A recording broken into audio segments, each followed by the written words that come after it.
Sampah itu eh, tidak harus dibuang atau dibakar gitu ya, tapi bisa dijadiin karya seni, bisa jadi karya produk apalah gitu ya. Yang sampah basah ini mungkin bisa jadi maggot atau apa gitu ya, untuk kepentingan tumbuhan kayak gitu. Jadi jadi filosofisnya Bu Ika ini bahwa sebetulnya tidak ada sampah. Yang sampah itu adalah pikiran kita. Kalau kita menyapa ya pikiran kita menyapa. Tapi kalau kita punya kesadaran, nggak ada. Kesadaran ekologisnya tidak ada sampah. Itu bagaimana kita mengeksplorasi supaya benda-benda yang akan menjadi cermin buruk buat masyarakat, buat kita itu tidak tersampaikan. Jadi menghindarinya gitu ya. Kan sekarang kota Bandung kok hobi banget sampah tuh ya. Itu kan jadi cermin buruk untuk warga kota Bandung. Tidak ada yang bisa disalahkan juga pemerintahan, termasuk masyarakat segala macam kan dengan enaknya membuang sampah dan mengolah kayak gitu. Jadi semua melakukan perdosaan terhadap kota.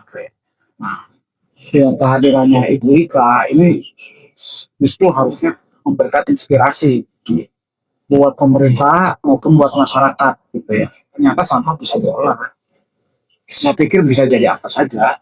Bisa jadi kan di Jogja tuh ada yang dari batako ya, dari sampah plastik jadi batako, macam-macam lah bisa diolah. Dan juga ini juga yang harus bertanggung jawab perusahaan-perusahaan juga. Mereka enak aja memproduksi gitu ya. Terus tidak dipikirkan dampaknya dari produk yang mereka pikir. Mereka buat seperti itu. Nah, seharusnya perusahaan dengan para seniman, dengan pemerintah, dengan siapa itu kerjasama lah bagaimana supaya sustainable keberlanjutan humanitas ini terus gitu ya.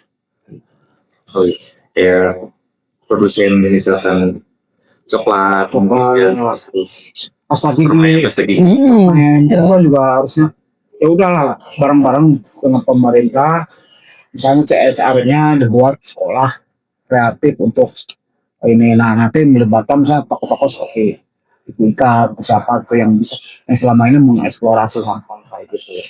Jadi karya. Jadi bahkan kalau bisa di kota Bandung itu juga misalnya eh, karya-karya elemen-elemen estetik perkotaan itu misalnya dibuat dari media sampah. Jadi artistik kalau itu patung-patung itu dibuat dari media sampah. Ya olahraga ternyata buktinya bisa itu juga. Dia bisa dari sampah menjadi artis gitu ya. Untuk interior kan, untuk hotel, untuk apa kan itu bisa.